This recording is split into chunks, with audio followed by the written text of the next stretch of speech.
It's an edited collection, so I'm not the only one who created the book that I'm talking about. It's called Didatique du français en contexte minoritaire entre normes scolaires et plurilinguistes. So it's a French edited collection that I worked on with my colleague Carole Fleuret at the Faculty of Education at the University of Ottawa. And our objective was to reunite scholars who are interested in the teaching and learning of French in minority school across Canada. So basically it was it was meant to be a pan-Canadian project where scholars from all over the country get to contribute a chapter so that we can know, we can basically know the research and the theory that is current when it comes to teaching and learning French in minority context. So the idea was to get different perspectives, unite them in a book to help young scholars and to help teachers in order to make sure that they contextualize the French that they teach in minority schools. Why did we create it? Because there wasn't a book actually that was pan-Canadian. The main objective was really for us to bring everybody across Canada that focuses on the issues related to the teaching and learning of French in minority context. So we really wanted to look at the bigger picture. Obviously, there's going to be specific issues related to different contexts, but we wanted to go beyond that to see what issues concerned all of us. Because to our knowledge, there wasn't a book that reunited all these scholars. We wanted to provide a space where these scholars were able to enter in a dialogue with each other. And we thought that an edited collection was the best way to go to do that.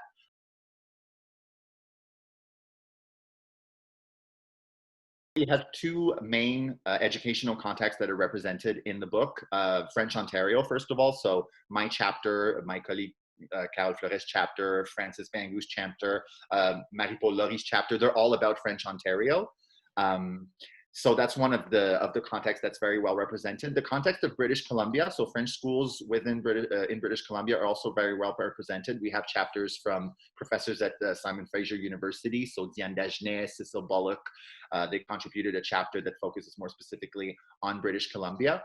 And obviously we have people whose work focuses on other contexts. So we have a chapter that focuses on Manitoba, so Francophone schools in Manitoba.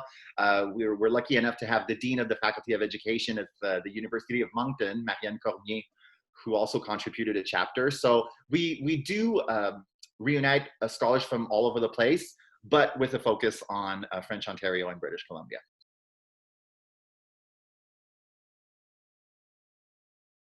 Well, I myself am a young scholar focusing on grammar education, French grammar education, specifically in minority context. And I winded up there pretty much, it was a coincidence. I didn't plan to study French education in minority schools. I did my master's at Ottawa U, and I did my PhD at Ottawa U. And because Ottawa U is located in a Francophone minority context, I kind of did my PhD work in Francophone minority schools in Southern Ontario because, first of all, it was easier. And as I did my research, I realized that there were very interesting, fascinating issues related to the teaching and learning of French in these Francophone minority schools. And I became very much interested to study them. After that, so after my PhD work, I was lucky enough to be hired as a professor at the University of Regina.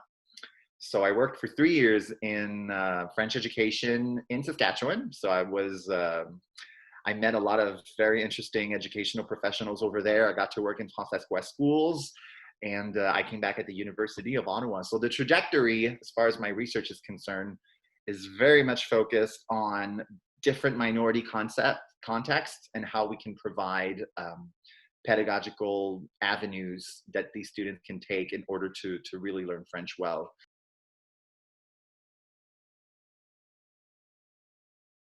I want them to read the book with an open mind because very often we see French education, we value norms a lot when it comes to French teaching. We value grammar a lot when it comes to French teaching.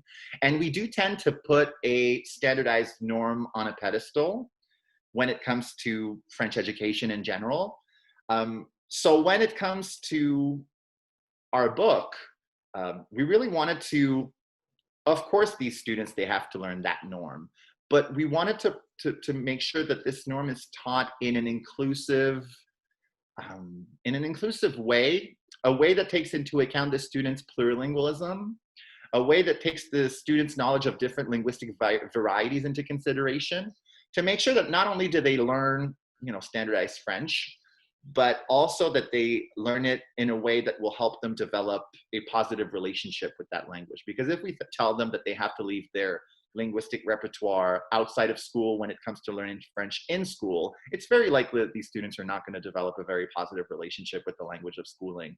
So the idea is to value their plurilingualisms through when we teach them French.